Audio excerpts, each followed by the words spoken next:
50, right? Over 50 years. Over 50 years, right. What were they selling 50 years ago? You get to the point where it's like, oh my gosh, just leave me alone. So I think everyone wants to go on a journey, you know. That pushy, sleazy way of selling. And that's what was normal back in the sort of 60s. It's all based on human psychology, and he developed this methodology that basically is the opposite of that traditional way of selling. And I think if you establish that earlier on in that process, you can literally see people physically relax. Yeah. And let's be honest, there's lots of really shit cold callers. Oh, man. But to do that in an effective way, is... selling me marketing quite a lot. Really? Oh, yeah. Oh, funny that. It's weird. Hi, and welcome to another amazing episode of the Evolution Media podcast. It's actually behind the brands now, isn't it? It is. We've switched it up a bit. And today, a bit of a left turn, but we're going to talk more about sales. And we've got no one other than the best man in the business, Tom from Sandler. Too much pressure on me there. Woo! Give myself a little clap. So, Tom, obviously on that premise, no pressure. You Yeah, want to you're just briefly pretty high pedestal introduce there. yourself and what you Yeah, do yeah. and a bit about your company that you work at? Sure, yeah. So my name's Tom. I work for a business called Sandler, and we're a part of a much bigger global consultancy. But we are a franchise that's based in just outside of Exeter. Yeah. And we've been running, the business has been going for about 18 years now. So we're pretty established here in the Southwest. And I've been with the business for about 3 years. So yeah. And your role in the company, so everyone's aware? So I'm an associate, but it's very much focused on the business development side.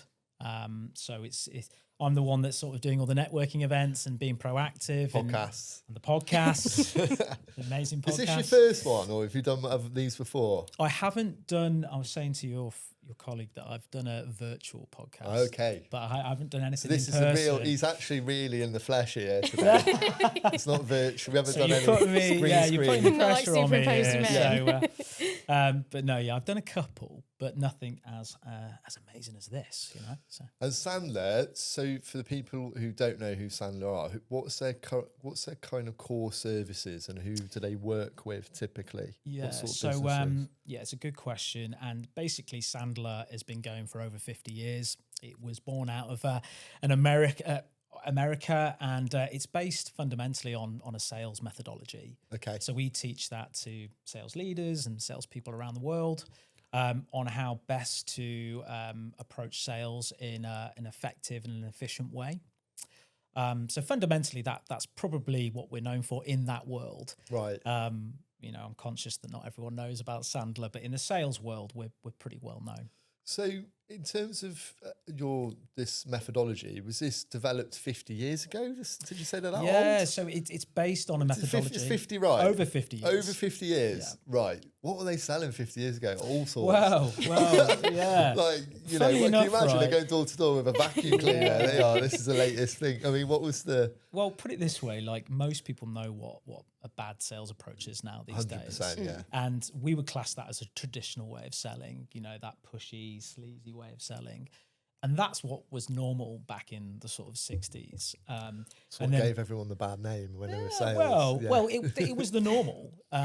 And then David Sandler, the guy who sort of invented, shall we say, the methodology, he came up with a methodology that's based on sort of psychology, really. Yeah. So it's all based on human psychology. And he developed this methodology that basically is the opposite of that traditional way of selling. So very consultative, very no pressure approach to sales. And it's actually an approach that suits me really well. Yeah, I think having done sales for a long time as well, I think my thing has always been if it's the right fit. Yeah. You're not really selling, you're helping. You're sort of adding something. It's an exchange of value and service, or product and, and value. But yeah, typically people get that wrong. And I think people feel it. Yeah, they do. They feel it in the energy. Right. I feel like my energy is completely different when I would be selling versus when I'd sit with some other people that would sell. And I'd be like, why is it so... Yeah. Why are they struggling a little bit? Maybe because that desperateness and that like pushiness, the other person's feeling, wait a minute, it's the end of a quarter. This guy's got to sell me something. It's probably not going to work because he's that pushy, can't be great at it. You see it as well, though, don't you, with people trying to sell stuff to us? Yes. get it all the time, where sometimes you have conversations and instantly you feel really relaxed in the conversation. It's an open conversation. It's friendly. Nothing's pushy. It's like, right, is there anything here? If there's not, no worries. It's all friendly. It's fine. And then there's others where it's just like you're getting hounded all the time, and it doesn't matter what you say. It keeps going and going and going. And you get to the point where it's like, oh my gosh, just leave me alone. It amazes me now that those sort of ways of selling still happening. But obviously it does, because I'm immersed in it every day. Yeah. But you're so right. Yeah. Like that way of selling, that pushy approach is still really rife. Yeah. You definitely look at it, don't you, and go like, why would anyone ever buy if that's how you're going to communicate with people? It just doesn't. It doesn't sit right. It doesn't work. So really so talk through like his methodology, and like, is there brief steps of how it works? Like, is there a process you follow, or obviously don't want to give away all the course secrets, because how long have we got? We'll clip this up. We'll put this on school or something. This is going to be good for us. It's based. Like most things, it's evolved over the years, because what worked 50 years ago can't work now. Yeah. So as a business, we've evolved as well, and actually, maybe change the subject. Well, another conversation is now we use a lot more technology in that, but basically, the methodology is it's visually like represented as a flywheel, and you go through sort of certain steps that you take the client through a sales process. Yeah. But these steps, that you may, I think what's really important to know is that when a buyer approaches you, or you approach a buyer, with the internet now, most buyers are already maybe 3 or 4 steps down that buying cycle. So you need to adapt as a seller to where the buyer is in their journey. Yeah. So I think that's why the flywheel's a good representation, because then you can drop into that flywheel wherever your buyer's at in their journey. So that's really important. It's given the salesperson like an on the fly process to follow, regardless of where they're at in the journey. So they know where to go from step. Because we spent a lot of time within our other business putting together a sales process, and it's like it's more the stages of where the buyer's likely to be at, right? So following them through, and obviously having the knowledge when they're talking to know that they're not trying to go from point A to Z in one call, but they're trying to work through the stages and actually explaining to the buyer, we actually follow this like, you're probably at this stage now, we want to work with you on this part. And when that's right, if it's right for you, we progress you to this bit, and so on and so on. And I think in that manufacturing world, or the engineering world, that's much more relaxing than someone going like, ringing up and just getting a price and then running off and being hounded on the phone every day for 6 months. And the seller's got it on their budget. It's like, I'm going to be selling this to this guy because they sent him a quote. The guy never got. He got no information from you really. He hasn't learned.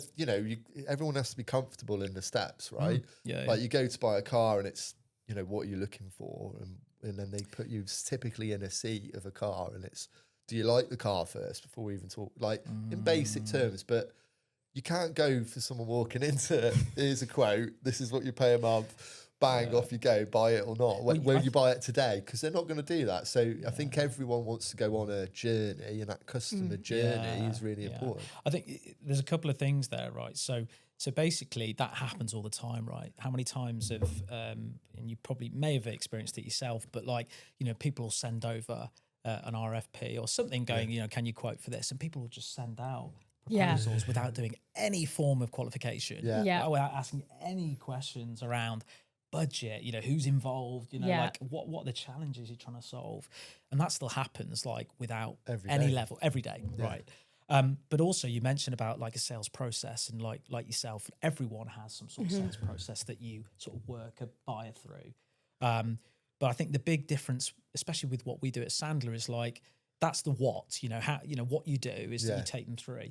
Whereas with Sandler, we have the what, but we also have the how. It's like, how do I qualify this buyer? Yeah. What questions do I ask them? What techniques do I use? Yeah. So there's also the skill element, which is really, really important in any sort of sales training. But I think that's a massive differentiator, because without that how, you're like, okay, that's great, but how do I do that? So that's one big sort of differentiator for us. I think we're teaching that how. Questioning is really key, massively. And even the questions you ask dictate to the buyer your sort of where your thoughts are and your style of what you're trying to say. Because we think that we're asking a question and isn't a statement. It's still a statement, because the question can be quite direct, or it can be quite soft, or it can be the tonality of how you ask the question. Puts them in an emotional state sometimes where they feel like, okay, well, if we could solve this, what would that mean to you? And these things start to invoke these thoughts, which I'm assuming is a lot of the process that you go through, right? Is getting someone who can go, right, okay, what do you want to buy? When do you need it? Have you got the money? To taking them through, okay, why do you want to buy this? What's the reasons behind it? And then taking them on that journey in their head of, oh no, I absolutely have to buy this. This is like, I need to do this. And these guys get it. They've asked me everything I need to, that I wanted to tell. All the questions have been covered. So I feel validated in my needs have been looked at and validated before I get a proposal. Everything you said there is spot on, really. You need to go through that, finding out what their challenges are, whether you can help them or not. And like you said, Becky, you're not a fit for everyone. Yeah. And I think if you establish that earlier on in that process, you can literally see people physically relax when you say something like, look, I'm not sure if we're right for each other. Let's spend a bit of time just to see whether or not we are. Yeah. And you literally see people like they're relaxing. Yeah. And that's building that rapport and trust, and which is really important. I think in terms of like what we do a lot of at the moment with like B2B lead gen marketing, I always find it really interesting about, and you mentioned it earlier about how tech has changed the landscape so much. And I actually think what we were talking about before we started recording, as we always do, we were talking about how sales and marketing should love each other, but they quite often don't. They're quite often worst enemies. But I think tech is helping bridge that gap. And what we see when we do lead gen, and we'll often, we'll get stuff through as an MQL. It's not just a lead that's come in. We will try and qualify that, but we base that on, okay, well, what does our tech stack allow us to see? Like, what was their first touch point? What was the touch point that made them convert? What were all of their touch points in between? So then when sales get that lead, the questions that they ask can be based on what they know that contact's already seen. So you're like, okay, well, we know that they've downloaded a white paper, so you can ask them if they read it. What did they think of it? Did they have any questions off the back of it? You can see exactly which pages they've been on the website. Like, did it have all the information they needed? Did they want to ask some more questions about it? And it makes it more direct, and they then feel like you understand what they're looking for without having to start sometimes with really basic questions, which they probably find a bit annoying sometimes when it's like that. Oh, yeah, which of our services are you interested in? But if you can go in and say, oh, I know that you were looking at our podcast service. Is there any questions that you had? Can I send you a white paper on? And they've looked at this, and maybe they went on to, they follow your account or whatever. You know that they've already got so far down the journey. There is a big thing actually now with MQL and SQL, so sales qualified leads, marketing qualified leads. And MQL is quite valuable because when the digital age we're in, you could have a really capable sales team, but if they're calling out on data that's not accurate, or they're looking for a particular piece of technology, and actually you've kind of come across them and you haven't got the right fit for them, as you say, you're putting a lot of man hours into calling out on crap, really. I think MQL still has a massive place in the market, but it's what you do with that. And we see a lot of businesses struggle going from, they'll come to us and they're getting 5 leads a month through their website, and everyone's calling out, and then all of a sudden they're having 100 leads drop into their inbox from in week 1, and they go, right, fuck, actually, how do we deal with this? Switch that off. And then you realise, well, their sales process is probably quite weak, and their team have just been lucky, and they've picked up, they've been growing maybe off the back of the tech because it's good, and people word of mouth is a real thing still. Massively. You go into another, we'll talk tech because it's easier, but a factory floor where all of the equipment is one brand, you see that enough, you're probably going to inquire with that brand. And so that works in a lot of ways, but I think we're in an age now where brands come out of nowhere, and you've got to be really good on all touch points.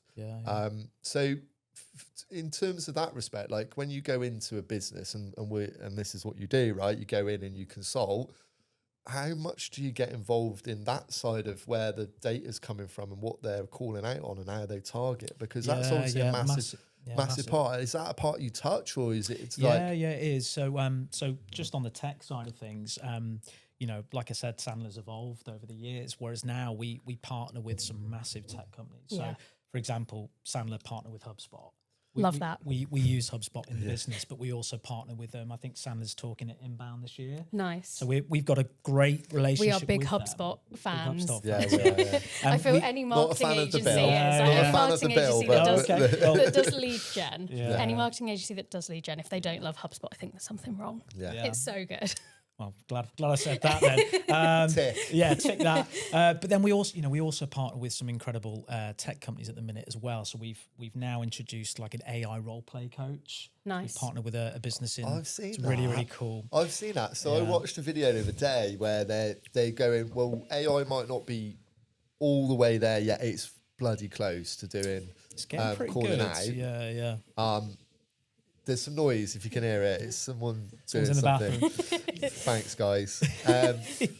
But yeah, AI now where it calls out is still a bit clunky unless it's just closing like setting an appointment. But if you do the sales training one where they're deliberately awkward and they give you all their objections that you're going to get, but they know they're not talking to a person necessarily, that gives them that like a massive, like it can train them without being on the job training. Which is really what you want, because if you think about it, like getting someone to call out and say your company name, and if they're not the level and they're just blundering through calls, that's not a good represent. You might burn that lead forever. Do you know what I mean? So I think one of the especially with the AI role play coach, and I could probably talk about this for hours, but yeah, with that one, it's all about giving salespeople access to basically a 24/7 coach whenever they like. But like you said, Jay, like if they want to practice. Not in a live call, they can practice a whole discovery scenario even before they get in with that live scenario. So it just gives them the ability to practice. But we're very clear on like we use AI and technology as a way to like reinforce our training. Yes. So it's we're very clear on that, because it's not just another tool. You know, and the good thing about this particular role play is that we've built our methodology into the actual tool. You've trained it. Yeah. So everything, all the feedback and analytics is based on Sandler. Which is pretty unique. But yeah, to come back to you mentioned about sort of sales strategy. So you know, that's so important because ultimately there's no point in implementing any training or coaching if you haven't got a strategy in place when it comes to like defining who your ICP is and like working out, okay, that, you know, how many of those deals and how many size of those deals do I need in order to hit my target? So there's a massive strategy piece when we work with clients about figuring out, okay, this is where you want to be. Here's the gap. Okay, how many of those clients do I need? What activities do I need to do in order to achieve those? Yeah, activities. And key. activities, I mean, like, you know, prospecting, you know, outbound, emails, LinkedIn messages, network, all that sort of good stuff. You need to work that out. What I found, like when I went into sales, obviously we didn't have any of these tools. We had a spreadsheet maybe that we put leads into. You'd be amazed, right? There's million pound companies that I've seen still using Excel. And they put different colours. They've got different filtering systems.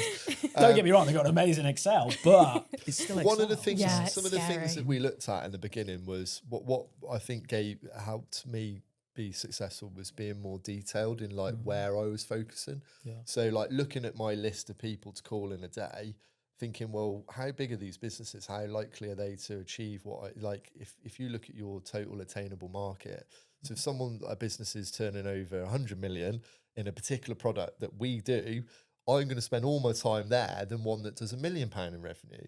But these aren't givens, because what happens is the sales guy rings both. One's a lot harder to talk to. They go back to calling Jim down the road, who's probably going to do 50 grand a year, but they get on well. So they keep talking to him, try and grow his business. Well, actually, that's not the way to go. So some of these, being commercially aware and obviously understanding your activities and where you should be focused, and that ICP is like really key for that.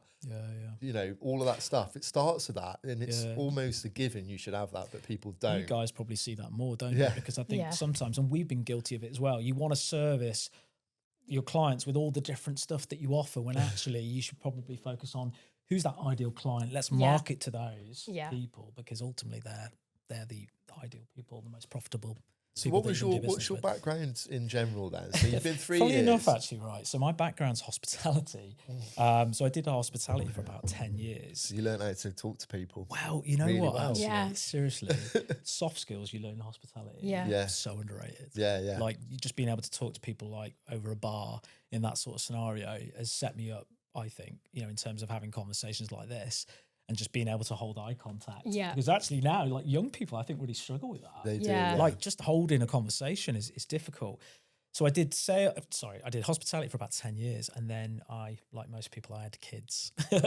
So I've got 3 kids. And then I was like, I don't want to do bank holidays. I don't want to do nights anymore. So yeah, you know what? And what happens then? You fall into a sales role, don't you? So I think you probably, some people naturally will be good at sales as well. I think there's a natural element to sales. I think so. Yeah, I think to a degree though, because I think I think there's still this massive misconception of you just need the gift of the gab. No, this is not correct. And at and which it helps, but it doesn't get it all the way. helps, but it actually can be a massive hindrance as well. You can talk too much. Yeah, but yeah, I think being confident, holding a conversation can also. Yeah, I think, but the element of like talking to lots of people repeatedly and learning that database that you build in your head of all the different types of conversations you've had, all the different types of people and their mannerisms and how their sort of persona and their body language and all of that. Like, I found it easier selling initially. I started selling face to face, and so naturally you put me in front of anyone, I was really good. When I had to start picking up a phone, it was a real transition that I went through. It took me probably a couple of years to get really good at it, because it's a real skill, because you can't read those reactions. Yeah, you haven't got you've got nothing on body the other end. language, have So you? you've got it's a whole new scope. So, but repetitive, just doing it, like when you're in hospitality, talking to people daily, and the amount of people you would have spoke to is built up this database of like, okay, they reacted well when I did this, or when I was like this, or I diffused the situation by being like this. So you're like a language model yourself in your head, right? That you're building up every day, which makes it easier to transition into what is a communication-led profession. Yeah. I think one thing that we found is that whenever, so for example, we do a lot with businesses around sort of profiling salespeople. Yeah. So I don't know if you've ever done any sort of like DISC profiles or any psychometric profiles. No, I had one done on me. Oh, really? Yeah, it's colours. I can't remember what DISC colours. maybe. I can't remember what Do you remember colours what colour you were?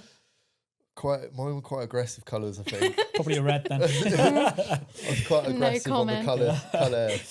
Yeah. So we do a lot around. So DISC is one of them.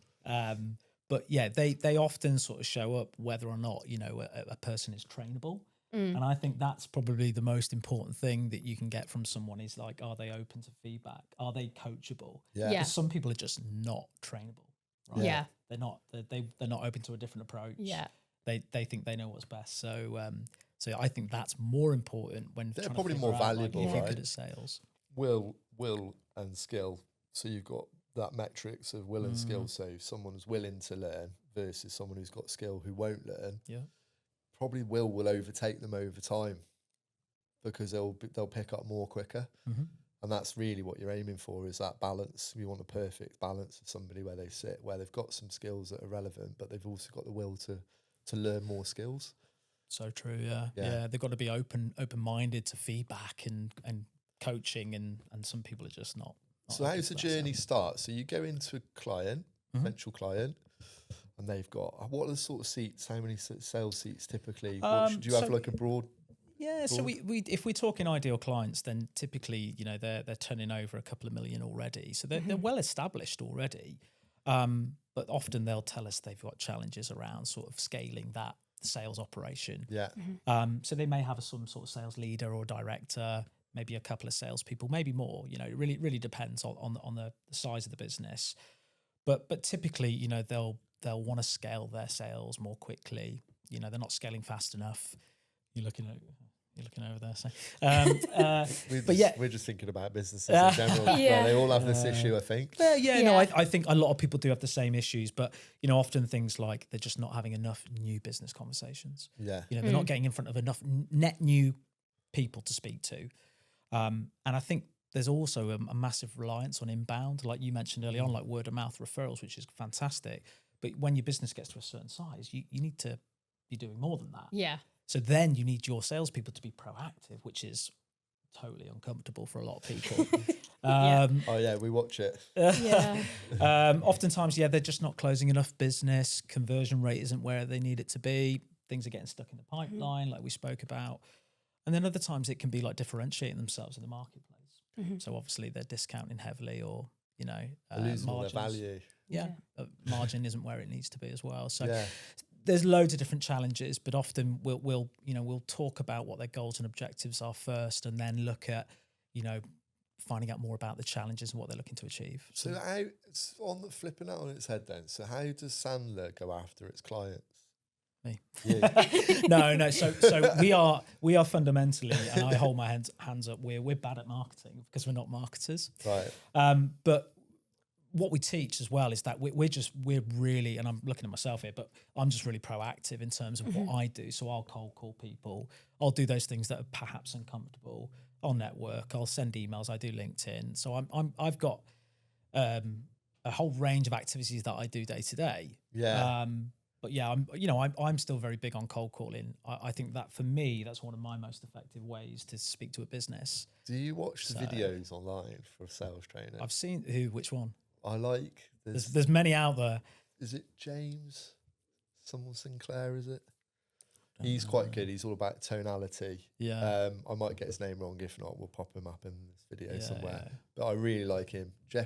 Jeremy Minor, his name is. Jeremy Minor, not Sinclair. I don't know where I got that from. And then there's an Italian guy that does sales training.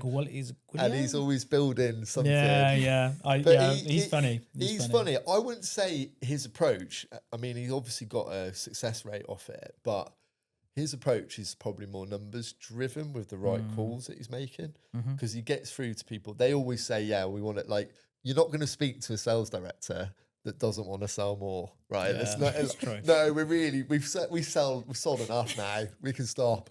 They always want to sell more. So that approach of like, and how's it going? And is it the quality of the calls, or is it like the volume of it, or is it, and he has a few basic questions. And I think that is usually like, once you get talking to someone, they realize actually it's imperfect. Most sales teams are imperfect.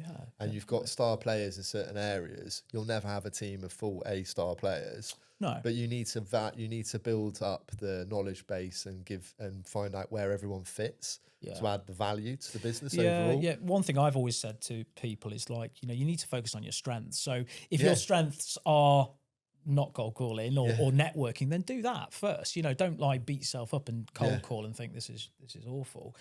But like, I think you do need to focus on that. However, I do feel there's like real value in putting yourself out your comfort zone. Yeah. Because if you're not pushing yourself, you're not learning, and you're not like putting yourself in opportunities to really have like great conversations with your prospects. That's why I like cold calling, because I know that I can just get people on the phone with the ringing mobile numbers, and I can quite often get through to them. But and let me just caveat, we're not a fit for everyone. But I think first of all, it's let's work out, whether or not we can support you, and we would go through a process of discovery. Let's ask you some questions. Let's work out, where those development areas are, where's the gaps, what you're looking to achieve, and let's talk about your sales team and what they're doing and what they're not doing and what you'd like them to be doing. And I think it's really, I think what often what we see with salespeople is there's not deep enough conversations going on. They'll take the surface level pain that say you were the buyer, Jake, like whatever you tell me, they'll just take that as face value. Yeah, they won't go deeper. Yeah, they need to go ask more questions. They've got to ask far more deeper questions to go further down, really understand what's driving this. Because like people give wishy-washy answers, and then they accept that, okay, and then they'll move on. Then they pitch off that as well. Totally, and they haven't understood. They've like go, okay, I can say something. I can talk now. You've told me something like, oh no, we do that, so I can tell you about it. Yeah. We get people reaching out to us though, don't we? And like it'll be a business will reach out and they'll say, I need SEO services, and we go, okay, well, hold on. You don't necessarily Hold on a sec. need SEO Yeah. services. What's the problem that you're trying to solve? Yeah. And quite often they've just heard a marketing service or heard a buzzword TikTok. and they've gone, I need that. Yeah, I need to do TikTok ads. And I'm like, okay, well, let's wind it back. Yeah. What industry are you in? Who's your audience? Yeah. What problems are you actually seeing? And then let's figure out the strategy based on your problems, not coming to us and saying, I need this service. Because it's never a what they panic bring you, reaction, isn't it? Like whatever it's a they bring you knee-jerk. is never really the real problem they're trying to Yeah. solve.